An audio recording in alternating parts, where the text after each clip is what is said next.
السلام عليكم ورحمة الله وبركاته. الأخبار رجالة عاملين إيه؟ وحشتوني جدا جدا جدا. أول حاجة يا صاحبي صلي على النبي عشان أنت تاخد ثواب وأنا آخد ثواب. عليه أفضل الصلاة وأتم التسليم. الحاج مبابي ظهر تاني في الأجواء وبتاع، وفي مشاكل مع باريس، وعايز يروح مدريد برضو بعد ما عمل يعني بعد ما اشترى النادي مبابي. فاهم أنت إزاي؟ لسه برضو في كلام إن هو ممكن يروح ريال مدريد.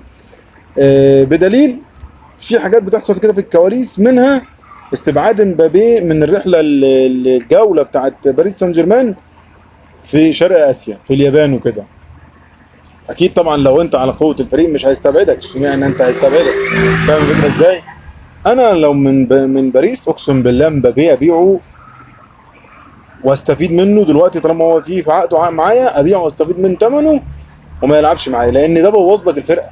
فعلا مبابي بوظ الفرقه. ما ينفعش لعيب يبقى احسن من الفرقه، ما ينفعش هو يبقى ليه دور في اختيار المدير الفني، ما ينفعش هو اللي يقول لك انا مسدد ضربات جزاء وهو مش اكثر جوده في الموضوع. ابراهيموفيتش قال كده.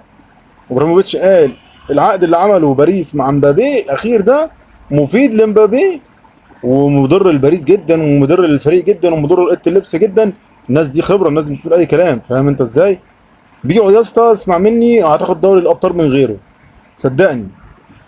على الجانب الاخر عمك النصر السعودي عايز يشتري ساديو ماني، وشويه كده بقى النصر السعودي هيبدا يخبط فينا احنا بقى، عايز يشتري محمد الشناوي 8 مليون يورو وكمان. خلي بالك، هي الحكايه مش كده. الحكايه مش فلوس وخلاص. انت مش هتعمل حاجه، حتى الدوري السعودي مش هتاخده. الفرق اللي بتتبني بالشكل ده من غير اي اساس بالشراء العشوائي ده ما بتعملش فريق. فالقصد يعني ان مش كل حاجه بالفلوس ومش هتعمل حاجه. وانا اهو يعني هتاخد دوري ابطال اسيا، الدوري السعودي مش هيحصل. رونالدو ليه 700 يوم مش عارف ولا كام ما خدش بطولات ومش هياخد بطولات، وطالع ينافق يقول لك الدوري السعودي اقوى من الامريكي وسادس احسن دوري على مستوى العالم. كذب ده ونفاق. انت الرز اثر على دماغك. على الجانب الاخر الاهلي عايز يتعاقد مع بن شرقي. هل هتقول لي بقى بن شرقي الزمالك؟ لا يا باشا، ده راجل محترف، جه يلعب معاك محترف ويلعب في اي مكان محترف. ولو الولد يجي الاهلي محتاج جناح شمال، على رغم ان انا شايف ان الاهلي مش محتاج جناح شمال. عندك حسين وعندك عبد القادر يلعبوها. لو جه مع معلول هيعملوا بص عزف منفرد، هيعملوا فجوات في اي فريق. بس يعني الاحتمال كبير قوي لانه فسخ التعاقد بتاعه مع الجزيره والاهلي بس هو لو بقى يخايف على شعبيته مع الزمالك كده ممكن. لكن لو هيشتغلها بدماغه كاحتراف وبتاع وعايز ياخد بطولات، بن شرقي عنده خبره كبيره في افريقيا وفي الدوري المصري وهيفيد الاهلي بلا شك. بلا شك. كولر طبعا بيأجل سفره عشان مباراه داخليه في الكاس، وطبعا استعدادا كمان لمباراه بيراميدز في الدوري. كان هو نفسه يدي اللعيبه راحه طويله على واعتقد في الدوري المصري والمواعيد اللي مش مظبوطه ديت ما اعتقدش هتعرف تدي راحه طويله للعيبه، وهيبقى في ضغط معروف طول عمره. الاهلي او اي فريق بيلعب في الدوري المصري وخاصه الاهلي انه بيشارك في كذا بطوله بيتعرض لضغط غير طبيعي. ونهائي كاس الرابطه طبعا هيديره ابراهيم نور الدين من مصر وسيراميكا كليوباترا. ابراهيم نور الدين ده انا نفسي اعرف بيحكم ازاي. راح اي ملعب بيطلعوا بره بيتضرب وبيتشتم، ومش عارف ايه المعيار اللي انتوا بتختاروا بناء عليه الحكام.